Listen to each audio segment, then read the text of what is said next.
आने वाले 13 जनवरी से लेकर 26 फरवरी के बीच प्रयागराज में महाकुंभ मेले का आयोजन होने जा रहा है। 45 दिनों तक लगने वाले आस्था के प्रतीक महाकुंभ मेले को लेकर प्रयागराज में लगभग सभी तैयारियां पूरी कर ली गई हैं।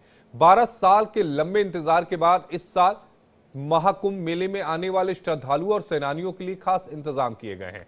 श्रद्धालुओं की सुविधा और सेवा के लिए प्रयागराज के परेड ग्राउंड में 100 बिस्तरों वाला अस्थायी अस्पताल बनाया गया है। महाकुंभ मेले में बने इस अस्पताल में 24 घंटे तीर्थयात्रियों की देखभाल हो सकेगी। मरीजों को मुफ्त इलाज दिए जाने की सुविधा, इसके साथ ही मरीजों को सर्जरी और दवाइयां मिलेंगी। तीर्थयात्रियों की देखरेख के लिए विशेषज्ञ भी मौजूद रहेंगे। मेला प्रशासन की इस पहल का मरीजों ने स्वागत किया है। खास बात यह है कि इस अस्थायी अस्पताल में एक्सरे और ईसीजी मशीनें भी हैं।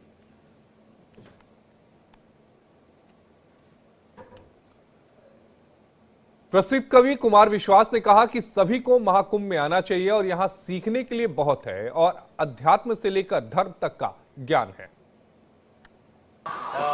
कुंभ केवल धर्म का आयोजन नहीं है, कुंभ विश्व की आध्यात्मिक चेतना के स्पंदन का पल है, जहां इतने सारे सकारात्मक लोग एक साथ इकट्ठे होकर आप्त लोग, प्राप्त लोग, जिन्हें सिद्धियां प्राप्त हो गई हैं, वो सब आते हैं, वैराग्य भाव से आते हैं और इस महोत्सव को मनाते हैं। तो मैं विश्व भर के नागरिकों से, विशेष रूप से भारतीय युवाओं से भी अनुरोध करूंगा कि वे यहाँ आए और इसे एक धार्मिक उत्सव न मानकर, जैसे समय में विश्व अलगाव में जूझ रहा है, ऐसे समय में अलग अलग वैचारिकी, अलग अलग प्रभाव, धर्म की अलग अलग व्याख्याओं के लोग एक ही जगह इकट्ठे होकर कैसे एक दूसरे को स्वीकार कर रहे हैं। आचार्य लोग, महामंडलेश्वर लोग, परम पूज्य शंकराचार्य जी भगवान, इतने प्रकार के लोग यहाँ पर हैं, तो ये अपने आप में बहुत बड़ा पुण्य क्षण है। वर्षों में आता है, 144 वर्षों में युति जुड़ी है, तो इसका लाभ उठाएं, जीवन में एक ही बार मिलती है। पश्चिम मध्य रेलवे ने महाकुंभ 2025 के लिए लगभग सभी तैयारियां पूरी कर ली हैं। महाकुंभ की तैयारियों पर पश्चिम मध्य रेलवे के सीपीआरओ ने क्या कुछ कहा, वो आपको सुनवाते हैं। हमारे जो स्टेशन है सतना, कटनी एवं मैहर, उसमें कुछ होल्डिंग एरियाज बनाए गए हैं, जहां पर स्टेट गवर्नमेंट की मदद से एवं रेलवे के इनिशिएटिव में सीसीटीवी कैमरास लगाए गए हैं, खान पान की व्यवस्था की जा रही है, डॉक्टरों की व्यवस्था की जा रही है, मोबाइल टॉयलेट की व्यवस्था की जा रही है। इसके अतिरिक्त जो हमारे हेल्प डेस्क बनाई जा रही है, ताकि यात्रियों को किसी तरह की कोई असुविधा ना हो। प्रयागराज महाकुंभ में सन्यासियों के जूना अखाड़े से जुड़ी बड़ी खबर सामने आ रही है। दरअसल जूना अखाड़े में 13 साल की नाबालिग बच्ची को सन्यास की दीक्षा देने वाले महंत कौशल गिरी के खिलाफ कार्रवाई हुई है। जूना अखाड़े ने महंत कौशल गिरी को 7 साल के लिए अखाड़े से निष्कासित कर दिया है। जूना अखाड़े में नाबालिग को सन्यास की दीक्षा नहीं दी जा सकती।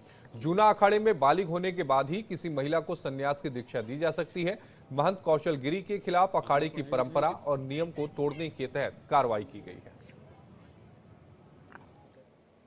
श्री पंच दशनाम जूना अखाड़े ने सर्वसम्मति से जो नाबालिका लड़की को 13 साल की जो रेखा को साध्वी बनाया था। जूना अखाड़े की परंपरा में ऐसा परंपरा नहीं है कि बालिग होने पर ही उसको शिष्य बनाना है। वो नाबालिग थी, इसीलिए शिष्य बनाने पर महंत कौशल गिरी को 7 वर्ष के लिए उसको निष्कासित कर दिया जूना अखाड़े ने। अब वो 7 वर्षों के लिए अखाड़े में नहीं आएगा। इस तरह से जूना अखाड़े की परंपरा नहीं रही है।